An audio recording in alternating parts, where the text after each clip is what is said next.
Hi everyone, this is Dr. V.S. Nishab from EC Department, SNS College of Technology. Here we have gathered to discuss the topic Low Power VLSI Design Principles.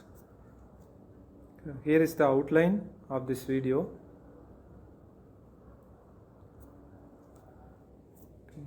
In the initial days, in VLSI design, the final performance is the key point. But nowadays, features like power consumption, power dissipation, so which is very critical, which we need to reduce. So that is a point behind this video. So today power is equally critical. Why? Because we are using the power in portable devices like laptops, mobile phones and IoT devices, home automation devices and high performance servers. So everywhere we are using VLSI. So here wherever we are using, we need very less battery usage so that power can be maintained for a long time. So that is the challenge in today's world. And sources of power consumption in VLSI. So the main source of power consumption is static power and dynamic power, and then both that is short circuit power. So these are the main sources of power consumption. So here coming to the static power, so when there is no switching or when there is no inputs, so there will be some minor minimum range of threshold voltage that is given to the transistor, so that will be working in between. So because of that, power consumption happens. So that is like that. And also during gate oxide reduction, also during technology improvement, we will obtain the static power. And then coming to the dynamic power, which is purely about charging and discharging of the capacitor, that is switching due to the switching activity. And short circuit power, when both the PMOS and the NMOS is switched on, the VDD will directly flows to the ground. So that is called as a short circuit power consumption. So these three are the main sources of power consumption in VLSI. So then coming to the static power. Static power is the leakage power when the circuit is idle. So here the leakage is mainly due to subthreshold leakage. So that is when we are mentioning that there should be some threshold voltage above which only transistor on. So because of that false statement, we are not remembering that below this threshold voltage also transistor is on and current flow will takes place. And then gate oxide tunneling. So when the technology improves, that gate terminal we are connecting will become very length and width will become very less. Due to that, we will having less current flow or some overlap happens. So that is also one reason. And then reverse bias. When we are connecting the diode in reverse bias, that also it will leads to the static power consumption. So this is mainly due to the less, that is higher technology. We are going for the advanced technology like lower nanometer range. So this will affect especially in IoT sensors. And then coming to the dynamic power. So we can mention the dynamic power. So that is based on the switching activity of the capacitor, that is discharging and charging.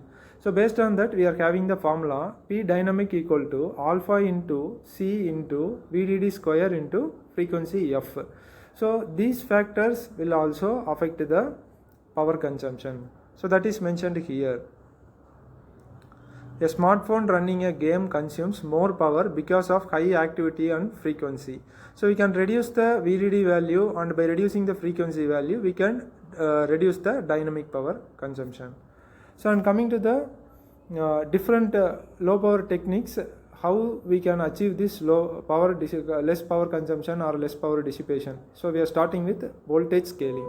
So it can be possible with the different types like dynamic voltage scaling, dynamic frequency scaling and combined voltage and frequency scaling, etc. So we are starting with dynamic voltage scaling. So we will initially we will be giving the supply voltage equal to 5 volt at nowadays, but by reducing wherever we need less supply voltage, it is possible. So there, if you are reducing the supply voltage, then it will gives the less power consumption. Similarly, frequency. So whenever we are reducing the clock frequency, we will achieve the less power consumption, and wherever in certain application both frequency and voltage is not necessary in the highest range, so there and all we can reduce with the help of the DVFS, that is dynamic voltage frequency scaling method. So this will lead to the less power consumption and extended battery life in smartphones, etc. So next, clock gating. So here we are using if you are using more clocks, it will consume more power. So that is the concept behind this one. So disable clock of unused parts of the chip. So wherever we are not using, so the chip consists of more number of transistors. So wherever we are not using the circuit, so there and all we need to stop the clock signal, so that 40% up to 40% of the power is reduced. So that is saves the power. So this is the time for activity. And coming to the another low power technique called as multi-threshold CMOS. It is otherwise abbreviated as MT CMOS. So wherever needed, wherever necessary, the threshold voltage 0.7 etc. So that should be reduced or increased based on the application. For low threshold voltage, it will be mainly used in the critical paths. So that is more complex circuits, we can use low voltage and threshold voltage, and we can use high threshold voltage wherever in the non-critical paths. So it will also useful in the IoT and wearable devices. So similarly, we are having several other low power techniques like power gating and multiple VDD design, operand isolation, and use of FinFET like advanced technology, quantum computing, etc. So which overall leads to the low power consumption, which leads to the better battery management. Okay, the best example is modern graphic processing unit uses multi-VDD and power gating for memory blocks.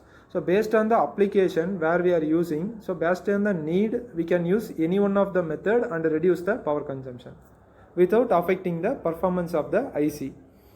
So real world application, mobile chips, Qualcomm Snapdragon and Apple A series uses DVFS. So dynamic voltage frequency scaling plus clock gating methods for reducing the power consumption. Similarly, IoT nodes, ARM Cortex chips uses MT CMOS, multi-threshold complementary metal oxide semiconductor transistor plus power gating methods to reduce the power. Likewise, wearable devices and several CPUs using different methods to reduce the power. Okay, so in this video we have seen what are the sources of power consumption and what are the ways to reduce, what are the different methods to reduce the consumption of power without affecting the performance. So here is the assessment part of this video. So which of the following contributes to dynamic power in VLSI circuit? So dynamic power, that is switching activity, that comes under the option B, charging and discharging of capacitor. And then next one, formula for dynamic power consumption is P equal to alpha into C into VDD square into F. That is the right answer. So and then next one, what is the main idea of dynamic voltage and frequency scaling? So DVFS. So adjust the voltage and frequency according to the workload. Okay, so that is the right answer. And then coming to the final one, clock gating primarily reduces the dynamic switching power. So wherever not necessary, we are stopping the clock and we are achieving the less power consumption. So that is comes under this option 4. Okay, so that's all about this video. Thank you for joining. We can join in the next video. Thank you all.